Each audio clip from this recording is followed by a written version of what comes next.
ምንትዋብ ታሪካዊ ልቦለድ ደራሲ ሕይወት ተፈራ ተራኪዎች መሰረት አሰፋና ጅላሉ አወል ምንትዋብ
ነገ ጧት እኛ መነኩሴ ዘንድ ሄጄ ምሉትን ሰማለሁ።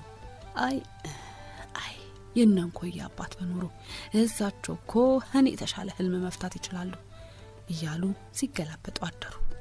እንቅልፍ ባይጠግቡም ማለዳ ከመኝታቸው ተነሱ።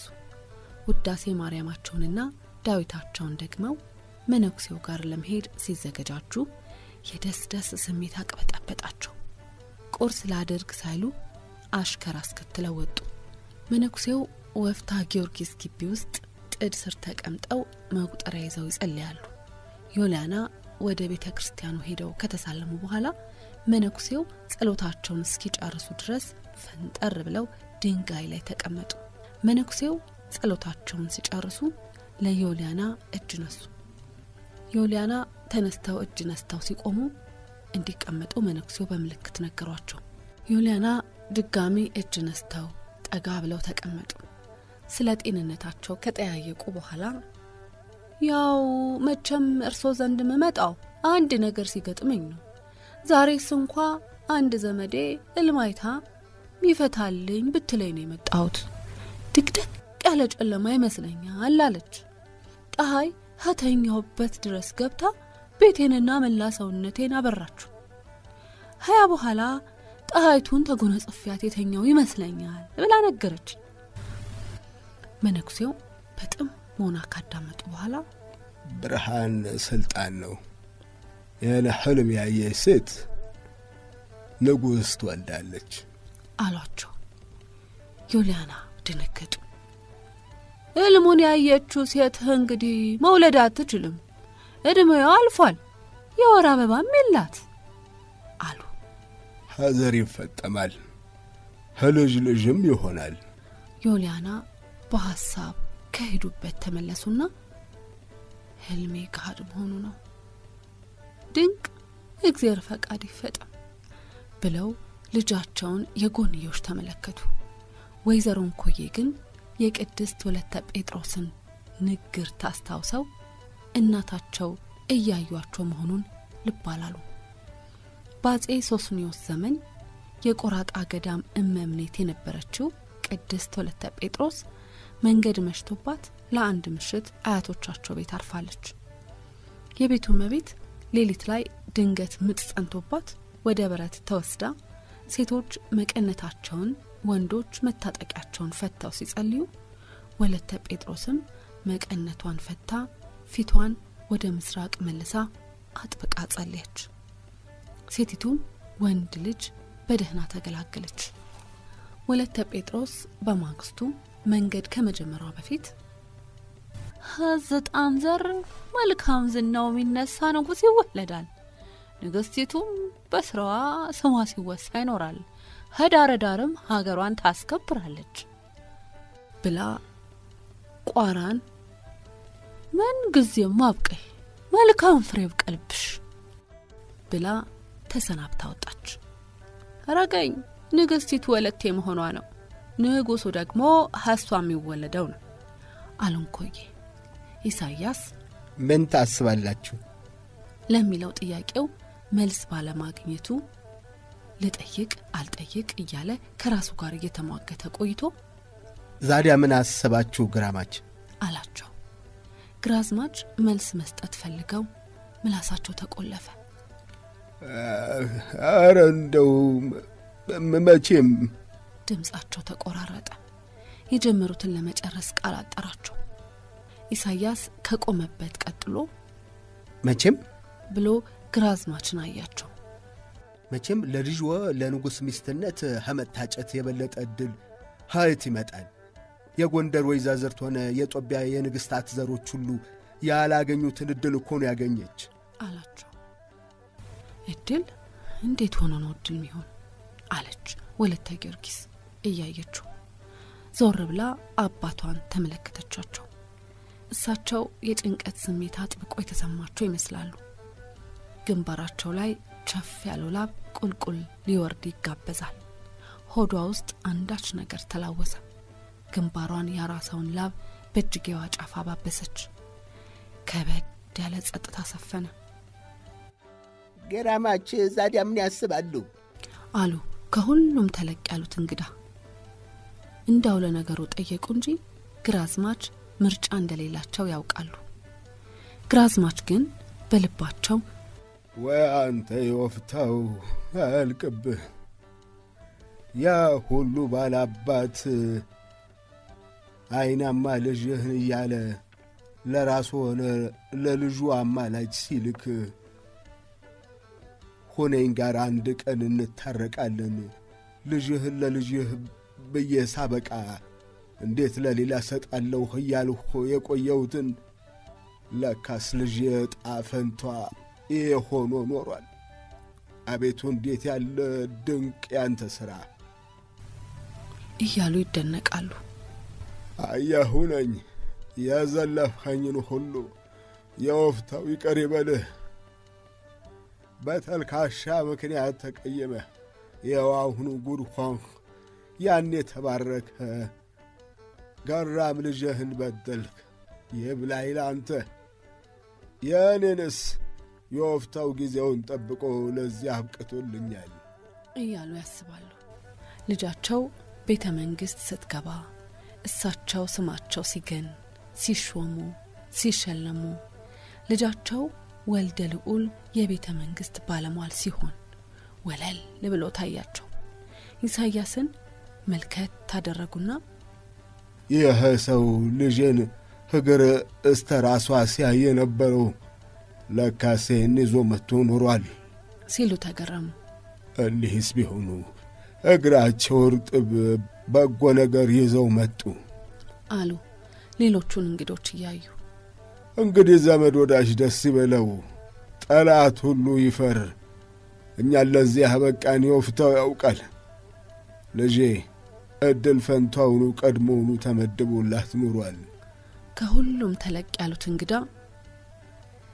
ግራማች ዛዲያ ምን አሰቡ ሲሉ ጥያቄያቸውን ደገሙ። መልስ ሳያገኙ በመቅረታቸው ግራዝማች ከእንቅልፋቸው እንደባነኑ ሁሉ አይናቸውን ጠራረጉ።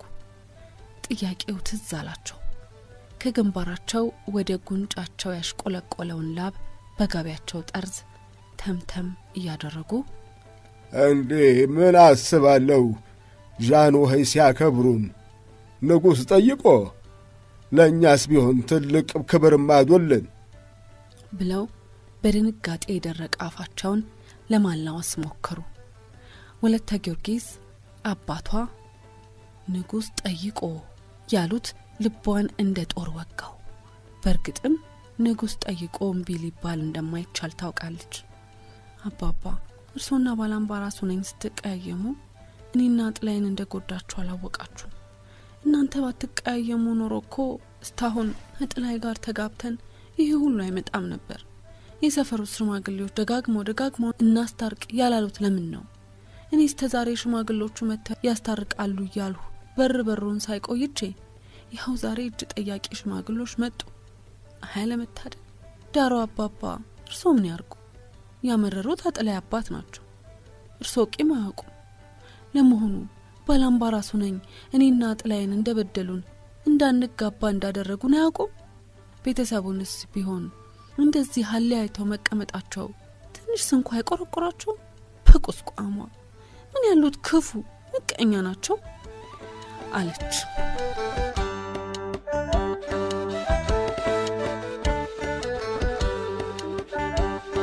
የሁለት ሰዎች የህይወት አቅጣጫ በሌሎች መወሰኑ አብከነከናት። እሷና ጥላዬ የባላምባራስ ሆነኝ እልህ እስረኛ መሆናቸው ደሟን አፈላው። አይ ጥላዬ ልጅነቴ ሲሰማ ምን ሊሆን? እስታሁን ጠፍተን አንዱ ጋር ብንሄድ ኖሮ ምን ነበረበት? እንግዲህ ማጠፍተን መሄድ አንችልም። ንጉስ እጅ እንዴት እናመልጣለን ብላ እንባዋን ጠራረገች። በዚያች ቅጽበት ህይወቷ ሲቀየር አዲስ መልክ ሲስታያት ጭንቀት ልቧን ተጫነው። መንፈሷ መላወሻ አጣ። እንባዋ አይኗን ከለለው።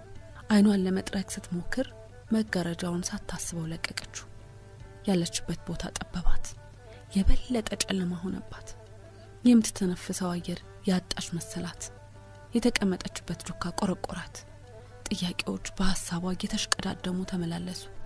መጋረጃውን መልሳ በአንድ እጇ ይዛ መልስ ይሰጧት ይመስል ከእናቷ ወደ አያቷ ከዛም ወደ አባቷ አይኖቿን አዘዋወረች። የአባቷ ሁኔታ አሳዘናት። እሚታዬ አባባ እኮ ተጨንቋል፣ ተናገሪ እንጂ አለች ወደ አያቷ እያመለከተች። አያቷ ጉሮሯቸውን ኮርኮር አደረጉ።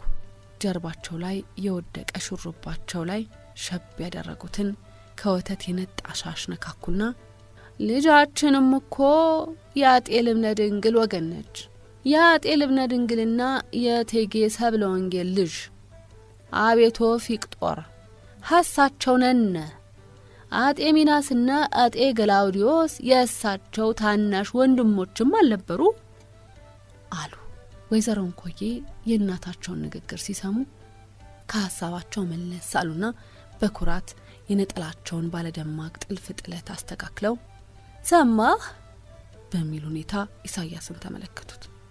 ኢሳያስ ግን እጥር ምጥን ያሉትን ዮልያናን እያየ ጃን ወሄም እኮ ያጤ ሚናስ ነገድ መሆናቸውን አውቀዋል። ልጃችሁን የመረጡበት ዋናው ምክንያት ግን እሱም አይደል። ባይናማነቷ በጠባይዋና በብሩህ አይምሯ ደስ ተሰኝተው ነው አላቸውና በራፍ ላይ የቆመውን አገልጋይ ያንን ማሙዬን ሴቶቹ ቃውን ይዘው እንዲመጡ ንገራቸው በለው አለው። አሳላፊው ቀልጠፍ ብሎ ወጥቶ ሲመለስ ሁለት ደንገጡሮች አብረውት የቀርቀሃ ሰንዱቆች ይዘው ገቡ። ኢሳያስ ሰንዱቆቹን እንዲከፍቱና እቃዎቹን እንዲያሳዩ በእጁ ምልክት ሰጣቸው። ለጥሎሽ የመጡትን የሐር ቀሚሶች፣ በወርቅ የተንቆጠቆጠ ካባ፣ ቆዳ ጫማ፣ ከወርቅ የተሰሩ የአንገትና የጆሮ ጌጦች እንዲሁም አምባሮች በቅፋቸው አድርገው ለተሰበሰበው ሰው አሳዩ። እነግራዝማች ትንፋሻቸውን ውጠው ተመለከቱ። ተነስተውም በአክብሮት እጅ ነሱ። የምርቃት ማአታሽ ጎደጎዱ። ወለተ ጊዮርጊስ ጥሎሹን ለማየት አይኗን ከወዲያ ወዲያ አዘዋወረች። እንደ ልብ ማየት አቃታት። ቤተሰቦቿ ፊት ላይ ከሚንጸባረቀው የኩራትና የደስታ ስሜትና ካዘነቡት የምስጋና ቃላት ግን የመጣላት ጥሎሽ ቀላል እንዳልሆነ ተገነዘበች። እንዳው ሰውየው አራ ንጉስ ነው የሚባለው። ንጉሱ እኛ ጋር ምን አገጣጣማቸው? ንዳድ እንዲጉር ተመጣብን እያለች ስትገረም ቆየችና ንጉሰ ነገስቱ እነሱም ጋር በነበሩበት ጊዜ እሷን ለማግባት ማሰባቸውን የሚጠቁም ነገር እንደው ፍንጭ አገኝ እንደሆን ብላ ሐሳቧ ወደ ኋላ ሽምጥ ጋለበ።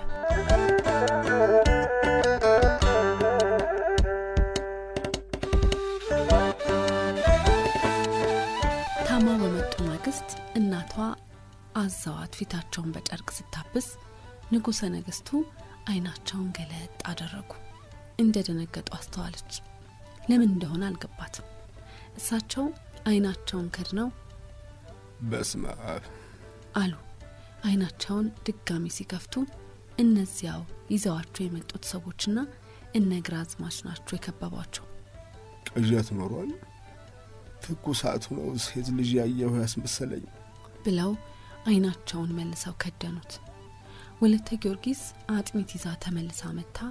በለሰለሰ አንደበት እስቲ ትንሽ ይቅመሱ ስትላቸው በድንገት ከእንቅልፋቸው እንደባነኑ የደከማ አይናቸውን ከፈት ሲያደርጉ የተኙበት መደብ አጠገብ ሴት ልጅ ሸብረክ ብላለች። ቀደም ብለው ያዩት ወጣት እንደሆነች ሲገነዘቡ አይኖቿ እንደ ኮከብ የሚያበሩ፣ ቆዳዋ የማሩ ላይ መሰለ። እንዴት ያለች አይናማ ናት በሩፋኤል አሉ። አንድም ቀን ስዕለታቸውንና ጥያቄያቸውን አስተጓጉሎባቸው የማያውቀውንና እሳቸው ጎንደር ውስጥ የተከሉትን ሩፋኤልን ጠርተው ወለተ ጊዮርጊስ ፈገግታ ለገሰቻቸው። አይኗ ላይ ያዩት ርህራሄ መጽናናትን ሰጣቸው። ልባቸው በደስታና ባድናቆት ከቦታው ተነቃነቀ። አጥሚት የያዘውን የሸክላ ጽዋ ወደ አፋቸው ስታቀርብላቸው ወይዘሮ እንኮዬ እስቲ ይቅመሱ እሷው ናት የሰራችሎ አሏቸው። የምግብ ፍላጎት ባይኖራቸውም እንደ ኩበት የደረቀ አፋቸውን ታግለው ከፈቱላት። አንገታቸውን በአንድ እጇ አቅንታ ከአጥሚቱ አስጎነጨቻቸው። ከቧቸው የተቀመጡት ተመስገን ለሱ ምን ይሰናል ብለው ወደ ላይ አንጋጠጡ። በሚቀጥሉት ቀናት ከበሪሆን መድኃኒት በተጨማሪ ወለተ ጊዮርጊስ ከምትኖርበት ከአያቷ ቤት ማልዳ እየመጣች ምግብ እየሰራች ያጎረሰች አጥሚት እያጠጣችና እየተንከባከበቻቸው ራሳቸውን ሲችሉም እጅ እያስታጠበችና ምግብ እያቀረበች ደከመኝ ሳትል አስተማመቻቸው። እሳቸውም በሩፋኤል እንዴት ያለች አለላ ሰንደቅ የመሰለች ልጅ ናት፣ ትህትናዋስ እያሉ ተስተናገዱ።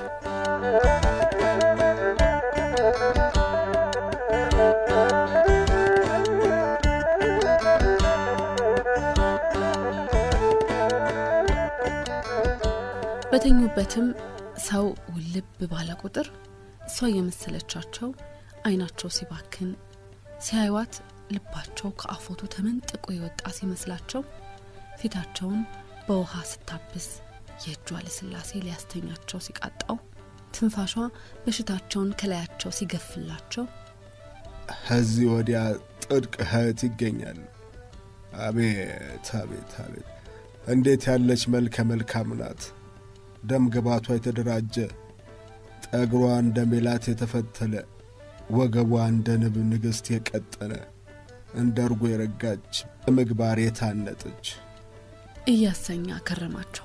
እንኳንስ ሳይታዋት ሳያዩት ስለሷ ማሰቡ ብቻ በወባ የዛለ አካላቸውን ዘና ሲያደርግላቸው ከአይናቸው ስትርቅ ምግብ፣ ውሃ ወይንም አጥሚት ይዛ የምትመጣበትን ሰዓት ሲናፍቁ ጀንበር መጥለቂያዋ ላይ ወደ አያቷ ቤት ስትመለስ ሆድ ሲብሳቸው ጠዋት ስትመጣ ከእናቷና ከአያቷ የወረሰችውን እንደ ውሃ የጠሩ አይኖቿን ከብለል እያደረገች የወደዱትን እየመረጠች የሰራችውን እስቲ ትንሽ ይቅመሱ ይሄኛው ይሻሉ ይሆን ስትላቸው ጆሮአቸው የተዋበ ዜማ የሰማ ያህል ወደሷ ዘመም ሲል ልባቸው ለማራኪ አይኖቿ ሲገዛ ቀናት አለፉ።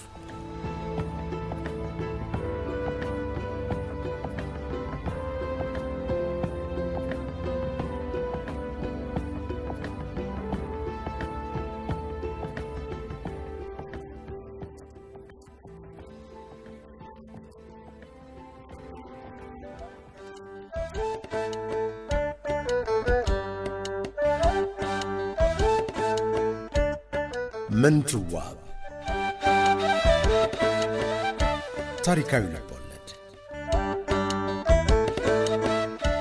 ደራሲ ሕይወት ተፈራ ተራኪዎች መሰረት አሰፋና ጅላሉ አወል